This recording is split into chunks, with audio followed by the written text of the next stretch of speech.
Thank you for joining me and giving me your time.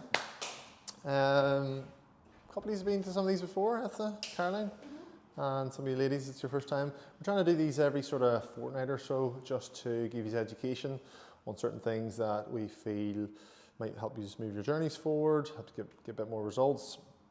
Today we're just going to talk about hunger, just general strategies and education to help you control hunger and curb cravings.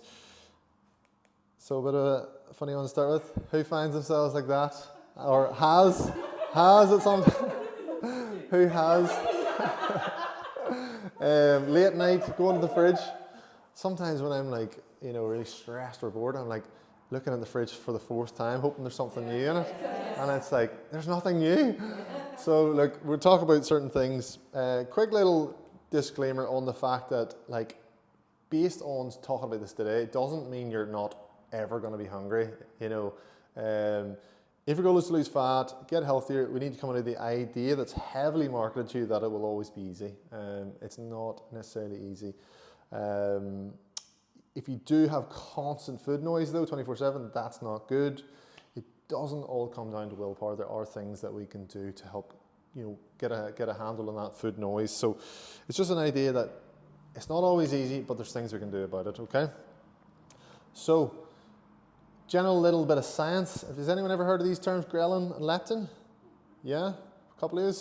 So it's just the idea that, again, it's not just willpower. There literally is hunger hormones working for you or against you, and not necessarily for or against, but just at play. So ghrelin is a hormone that drives up hunger. It's there 4 times if you forget to eat. It's going to keep you alive if you had gone a couple of days without eating. It's pushing you to eat in times of maybe that you needed to eat. But we also have another hormone called leptin, and that's your satisfied hormone. You're feeling full. So there's different foods will drive up more ghrelin, different foods will drive up more leptin. The last seminar, Lisa talked about protein. So quite a few of these slides are going to be very similar because it all overlaps. More protein gets more leptin produced. A very high processed food, high carbohydrate diet is going to produce more ghrelin. So there's a lot of different things we can eat and avoid eating to sort of play with these hormones. We'll talk about it more, but poor sleep, poorly managed stress drives up ghrelin. So there's different things to factor in, and I don't want you to think today you have to get this all right. Do feel free to take some notes on your phones at some point. At the end, I've given you a wee bit of like a major action step list that you don't have to think, I'm not going to remember all this. It's not all about just remembering it all. I always say at seminars, take what's useful, discard what's not, and take what you need from it. So some key pillars for reduced hunger. Yes, there's 7, but I can't talk about some and not talk about others. But again, take what's useful, take what you need. So genuinely, protein is the biggest thing, but then equally having it at every meal and prioritizing it early in the day. Sleep and stress management are so important for hunger. Controlled carbohydrate intake, especially early in the day. We don't want to have this big Frosties, toast, orange juice breakfast that causes the blood sugar spike and come crashing down. I will talk about that wee graph in a few slides.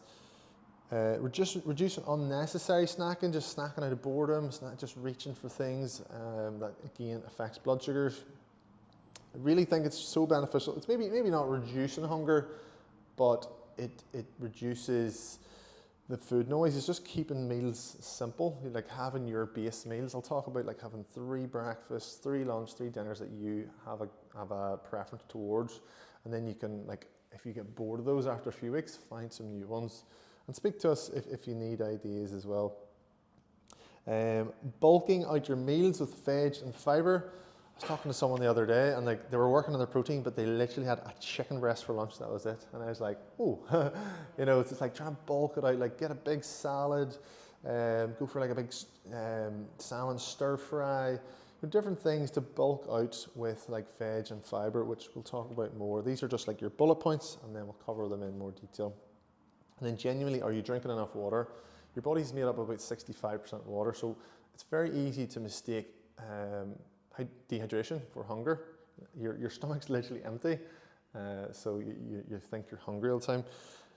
I've got my big 2.2 litres here. I think it is 2.2 litres. Yeah. So try and get a big bottle that you can keep on you at most of the time. So let's go through each of these on a bit more simple. Same slide from Lisa's protein seminar because it just works. Protein serving in every meal, breakfast, lunch, dinner. Gone are the days where we're having only protein at dinner. You know, everyone's very good at dinner. That's the last place we usually ask people to change. But it's the breakfast and it's the lunch that people are working on. So we recommend an omelette a lot of the time. This like skyr or faye yogurt bowl.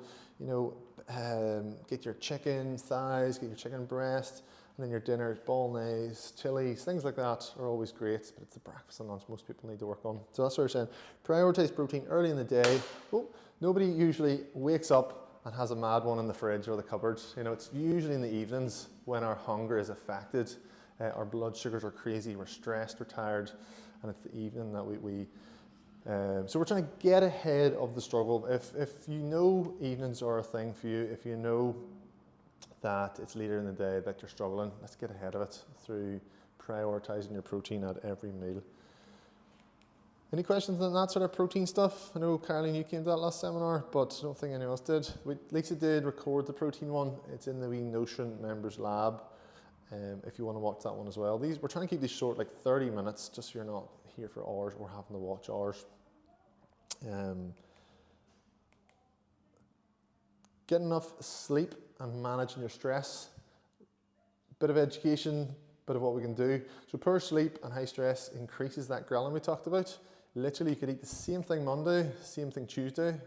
Great sleep on Monday, poor sleep on Tuesday, and your hunger hormone is completely different. And I know that's not always easy to influence, kids, work, but it's just at least you have the awareness of it. I always say to people, at least if you're aware, you don't beat yourself up as much. You know, if you literally understand that my hormones are at play against me, you're not going to beat yourself up for not being as much willpower. So yeah, and most people, myself included, use food as comfort and for dopamine. Dopamine's a little feel-good factor. And you're such a long day, a big bag of crisps can really feel good sometimes, but it's just being aware that maybe food isn't the problem, maybe it's the sleep or the stress that's the problem, and that's why this facility is set up the way that it is. I'm jumping on, but utilising recovery and membership to its full when you're stressed, especially. I know it's not always easy to get every single credit in that we give you, but in periods of high stress, periods of poor sleep, that's when the recovery is of most important. So cortisol is a stress hormone that's released again in periods of stress. It's not a bad thing. We do have a high cortisol in the morning, which you want, and that's your get up and go. But cortisol dysregulated all day, every day, drives blood sugar imbalances. High cortisol will also come from poor sleep. So it's all a big cycle. It's all a big wheel. Most of these slides lap over each other, which is never easy. We talked about utilising the recovery, focus on improving your sleep. You know, the amount I hear people just say, like, I just don't sleep well. And that's, I understand, but like, let's really knuckle down on it and speak to us if you're really struggling. You know, speak to us and we'll see if we can get a sleep protocol on the go. Genuinely having hobbies and things you enjoy is one of the best things I could say to someone for stress, is like work, gym, family. It's like, where's your enjoyment time? You know, so I'm reading books at the minute that are just not nailing them out in the evening just for something I enjoy. So find something you enjoy, and then supplementation is super powerful for sleep and stress. I had a sleep talk probably about a month ago. We talked about different supplementation. So if sleep is still a big issue for you, speak to us and we can talk about protocol or supplements. Any questions on the past two slides so far? No? We will do a Q&A at the end. Again, a slide that we use quite regularly, but this is kind of like our preference for the 6-week metabolic reset, but then also just long term. What I'll talk about later on is like key action steps, and this is one that I just think you should have forever, really. Like some of the 6-week reset, it's like sweat every day and stuff. That's not necessarily doable forever, but this generally is. And look, not necessarily every single day, but that 80-20 principle we talk about. So most of your carbs are pushed towards the end of the evening. Carbs help produce melatonin, that sleep hormone. Lots and lots of carbs in the morning blunt your get up and go hormones, your energy drive. So breakfast, we're recommending this, like omelette, your skyr bowl, like avocado. Don't be afraid of eggs, even bacon. Lunch, you're going for like a big salad or maybe a bit more starchy veg, and then your evening, again, people don't usually have a problem with the evening. It's the lunch and breakfast that where people have a problem. Does that sort of arrow trajectory make sense? Yeah. Was anyone not getting that so far, like from consults and what we talk about so far and the wee success guide we've given you? That lunch looks like a dinner to me. I know. Trying to reverse out of exactly. That Most people's like a wee tiny sandwich or something. Yeah. And that's the week 3 and 4 of the reset, is like 3 equal sized meals. Most people have this huge big dinner, wee lunch, wee breakfast, but we're trying to like fuel yourself, breakfast, lunch, dinner. You might think it's mad, but like me and Lisa for breakfast, we're having stewed beef, like in a slow cooker. Like, and they say slow cooked meat is very good for, like, it's called grounding. Grounding is like that sort of calming sort of effect.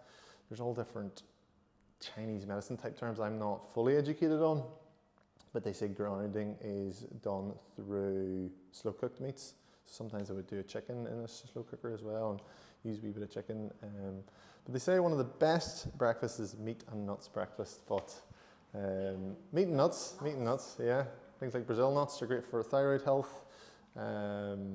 Lots of different nuts have lots of different fiber we're going to talk about. So trying to just change that idea, but it doesn't have to be overnight. Again, take what's useful, discard what's not for now, so long as you take something from today and from our coaching. Reducing unnecessary snacking. Snacking's not bad, but it's just like that, wee bit here, wee bit there, wee bit of the kids' food, boredom eating. Like, you could eat 1,000 calories from snacking and you're not even realizing it. Like, people, not necessarily, we don't necessarily ask you to track calories, but some people do, and they're like, I'm only eating 1,500, and you sit down with them, it's 2,500 through pickings. It's crazy. So what we suggest is like, your breakfast, your lunch, your dinner. Some people, a 4th meal is really helpful to curb cravings. The 1/4 meal might be 400 calories versus snacking might be 1,000 calories. So people can benefit from a 4th meal, like a protein-based meal. So so boiled eggs on rice cakes, even like biltong, get another skyr bowl on the go, some scrambled eggs on a piece of sourdough, chia seed pudding, etc. Just trying to being aware of it. Don't beat yourself up. We're not here to judge you. We're not here to call food bad. We're just getting an idea of where you're maybe over consuming, where your blood sugar's going out of the place, and seeing every time you eat something, it's another meal. It's not meals and a snack. So if you are snacking, it's protein, it's fats, and a bit of nutrients with it. And that's where we're trying to avoid maybe like, I'll just have a wee banana, or I'll just have a wee piece of toast. It's like, get a bit more substantial to it. I see a few head nods. Does that make sense? Yeah? Any resistance to it so far? Please don't be afraid to say you disagree with anything. I don't pretend to have all the answers. Again, just repeating meals, keeping it simple. So my breakfast is pretty much the same every day. It's either that slow cooked beef or slow cooked chicken, or other days I will have air fried turkey bacon rashers. I get them from Lidl, and then I'll have eat sometimes nuts with it, sometimes hummus. So there's a wee bit of carbs there in the hummus, but again, it's not saying never any, it's lowered. So that's my 3 breakfasts, 3 lunches. My lunches and dinners are usually the same. I will do a batch cook on a Sunday, and then Lisa's off on Wednesday. She'll usually do a batch on a Wednesday. So like last week, she done like a big turkey mince fajita mix. The week before, I done a big bowl of chili con carne. what else do we do? Yeah, just if anyone was here for the Stevie Beatty chef, we had a live chef down in January, and he talked about like the 4 pillars of his food, and it's like salt, spices, aromatics, and fats, and that's how to make any food nice. Some people think like, oh, just mince. You know, it's like you can really make it nice through spices, through fats, through flavors. That wee chef demo is on the wee members lab as well. If you want to watch that, it was really good, really, really good. Talks about how to make food tasty. So my lunches and dinners are very similar. Sometimes it'll be the exact same, just out of convenience. And then, you know, protein-based backup meals. For me, it's usually Greek yogurt or the skyr yogurt. I don't really go for protein bars and stuff. I'm not saying that they're bad. I just don't personally go for them. Usually, same breakfasts, lunch and dinners are very similar, and then it's a yogurt bowl for me. And that's not to say you have to copy me, but nobody needs another high protein recipe. Nobody needs another recipe book. I've got 4 on the rest of the shelf. I have never opened. You know, so just keeping it simple. And if you need support with that, just give me and Lisa a shout. Bulking it out, as we spoke about, you know, again, no more just one chicken breast on its own. Someone said they were having their omelette, but it was literally 3 eggs. That was it. I was like, right? It's like scrambled eggs cooked a different way. You know, I said to them, get some spinach wilted into it, get some fried peppers in it, fried mushrooms, a bit of chorizo in it, a small wee bit of cheese, and you know, put some sauce on it. Just monitoring the type of sauces and stuff you're using rather than really high calorie ones. Fiber is really, really important. Some people aren't aware of like what fiber is. Like there's soluble and insoluble fiber, but I just kind of call it the body's chimney sweep. It keeps everything moving. It has a lot of beneficial functions, but that keeps it in the simple terms. To achieve the fiber, it's vegetables. It really is. It's sweet potatoes for your dinner. It's you know, white potatoes for your dinner. But what I like to suggest to people is like a fiber bowl. So a lot of fiber in likes of beans, legumes and stuff. Sometimes I will do like just like a baking bowl. I'll put like a can of chickpeas in, a can of kidney beans, a can of like sweet corn. I'll chop up some peppers and just stir it all up. And then I like put a wee bit of that at like meals throughout the week. It's like garnishing your meals, and that's like a wee fiber punch in most days. So like you're probably seeing a theme here that success comes through cooking. It really does. So it's definitely challenging to hit all this stuff with always eating out. Not impossible, but cooking definitely will help you. But I'm a big fan, just like a large salad every day. Really random, but I'm growing lettuce at the minute. If anyone wants some, please take it. Please take some. It's growing mental and it's organic. So if you want some after, it's not going to make you full maybe, but it might bulk out your meals.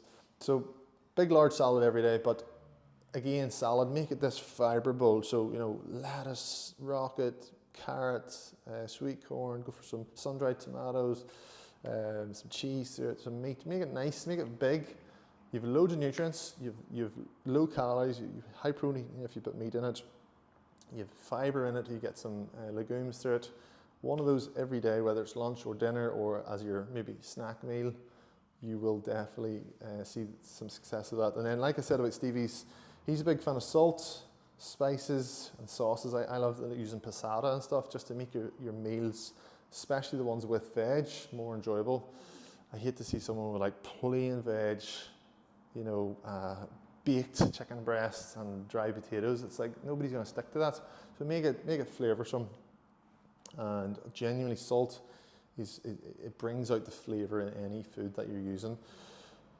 So that's number 6. Number 7, good old water. So I need a drink of water.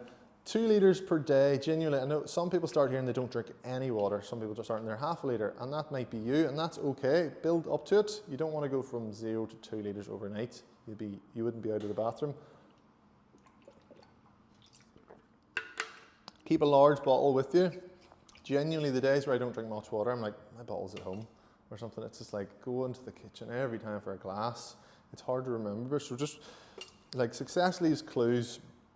get a large bottle, maybe it's 500 and that's fine too, but work up to 2 litres. The week 3 and 4 of the reset says 3 litres because we're asking you to sweat every day, but 2 litres is a good place for a lot of people. And it is, as I said earlier, it is so easy to mistake thirst for hunger. As I said, your stomach's literally empty. So, and then I don't want to overcomplicate it either, but people say about keeping your water away from meals. It's very easy to remember to drink water at meals, but water can actually dilute your stomach acid, which makes your digestion a wee bit less optimal, but let's not overcomplicate it. So just sip on your water throughout the day if you can. Get the bottle on you, just keep sipping it rather than I only drink water at meals. So that's the 7 points covered. Is that making some heads nod so far? Yeah. Perfect. So we spoke about this blood sugar imbalance. Every one of those 7 points help influence this in a beneficial way. So what we've got is the orange marker here is a blood sugar level of about 4.4 to about 5.6, and that's your fat burning range where we want to be in for a body composition result. If we have a diet or breakfast that's really high in carbs, you go really high up in your blood sugars. What goes high, like a roller coaster, has to come down. Insulin grabs onto your blood sugar level, pulls it right down, you get that blood sugar crash. Your blood sugars probably go to like 3.5. Oh, I need a coffee and a pick-me-up. That's usually where people get a big sandwich for lunch or even just snacks. Whoop, back up again, you're back out of the fat burning range, and then you're back out of it and then you're back up. That's where we see people with low energy, inability to sleep at night, inability to lose body fat. And managing your blood sugar is really, really, really, really, really important. It's the key foundation for any results. Body composition, health, hormones, sleep. So every one of these points, protein, sleeping better, managing stress, will help keep this blood sugar nice and balanced.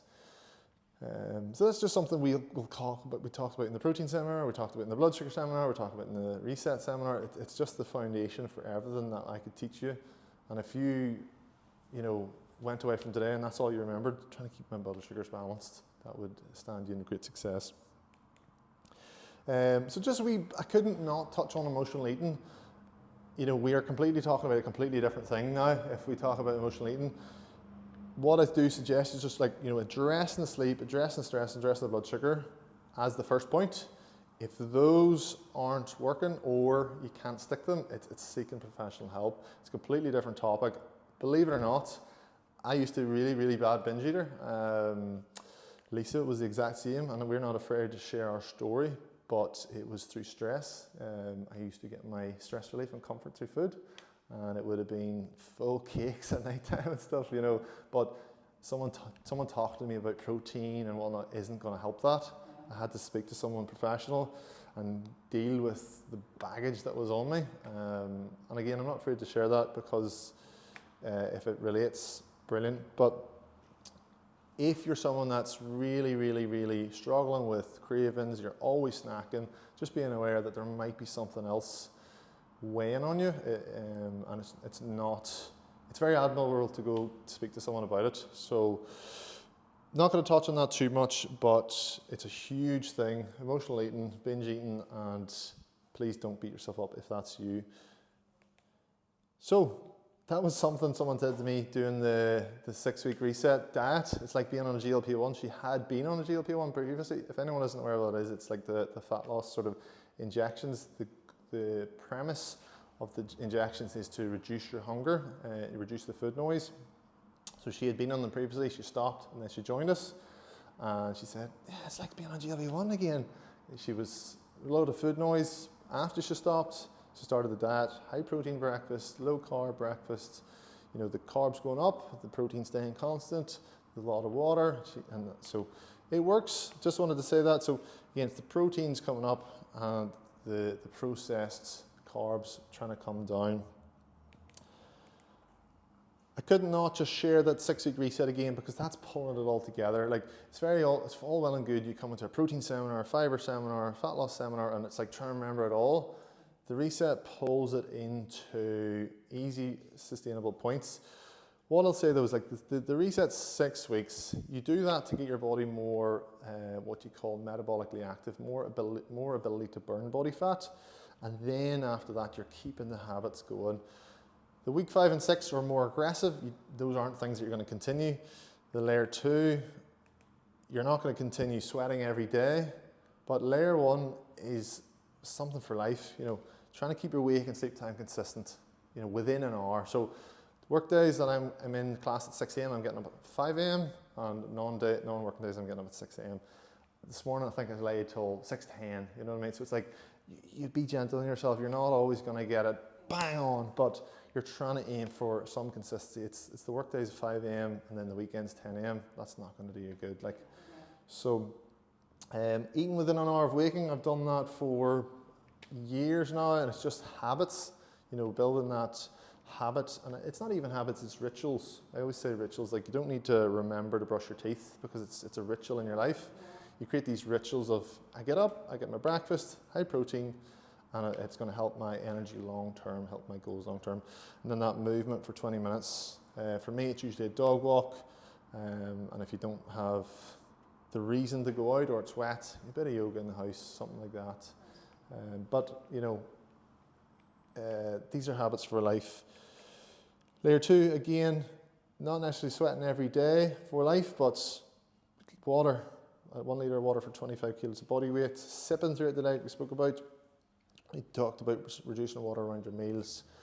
That 12-hour eating window. I don't want to use this as today's focus, but it's just showing you those are the points in the reset, and these are points to focus on for life. The last one did not come out properly. There's supposed to be photos in there, so we'll not worry about that one. But it's the idea of the carbohydrate control throughout the day. So look, key action steps from today. If you took nothing else away, it's like that protein serving at each meal. It's reducing but not removing carbohydrate intake throughout the day. Monitor and improve your sleep and stress levels. If those are crazy high, you're going to be beating your head against the wall trying to get your hunger under control. Utilize your recovery here. Speak to us about your stress levels. As I said, load up your meals with veg and fibre, fill them out. No more chicken breasts or empty omelettes on their own. And look, if you're at the start of your journey, continue that 6-week reset. If you're into your journey, you could start it again, or just use parts of the habits. And then we keep the weeks 1 to 4 as long-term habits. So it's all well and good me educating you, and then it's going in one ear and out the other. Maybe take a photo of that, just really nail those action steps. Protein at every meal, reducing carbohydrates, monitoring and improving stress, loading up with veg, fibre, and those 6-week reset habits long term. I hope that's been useful. Hopefully 30 minutes, bang on, hasn't been too overwhelming. But any questions?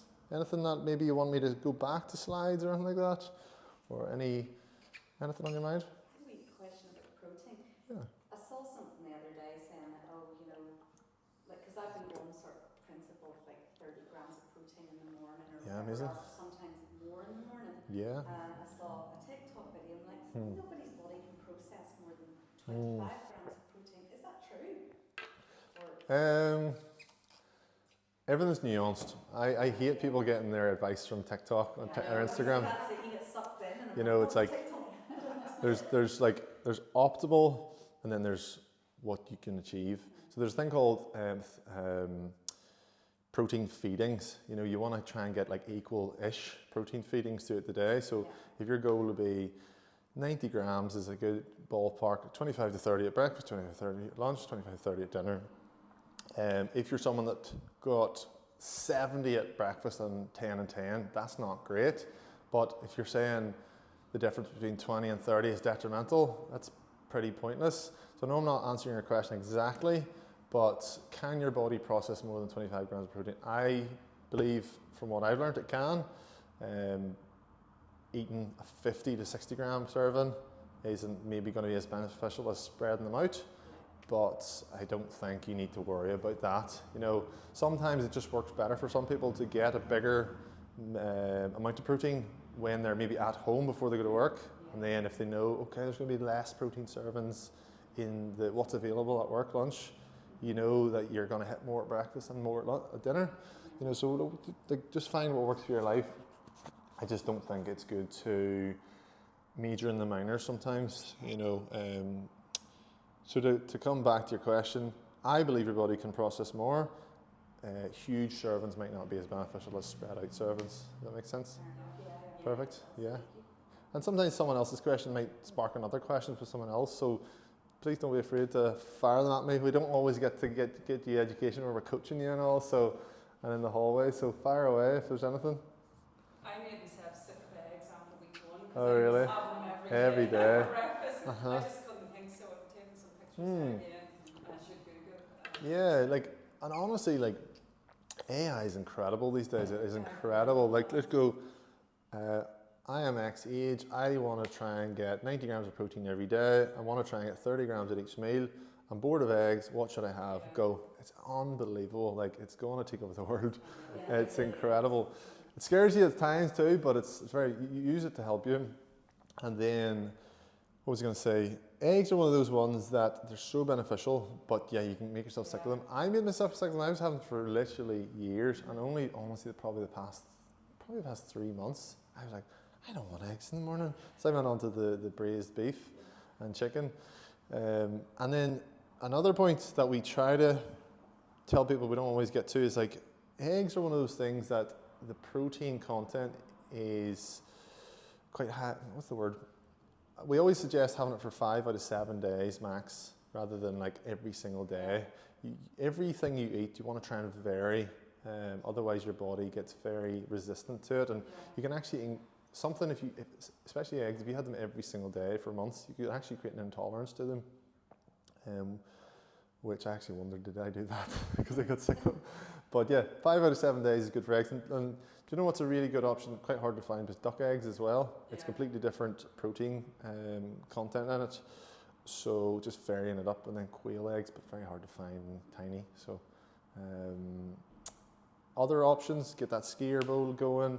Think of a slow cooker. Get some slow cooked meats going if you can tolerate it. Big, yeah. Think about it. And for some reason I had in my head the yogurts would be carbs, so I can include them for breakfast. No, you'll have a tiny bit, but again, there's very few foods that are going to have 0 carbs. Mainly meats will, but the Skyr yogurt, SKYR, or Fage, so FAGE, are the 2 highest protein contents. A normal Greek or yogurt's usually about 6 grams, but those other 2 have 10 grams per 100 grams of yogurt. I like the turkey bacon rashers. Don't be afraid of bacon medallions as well. There's so many, I just can't always think on the top of my head.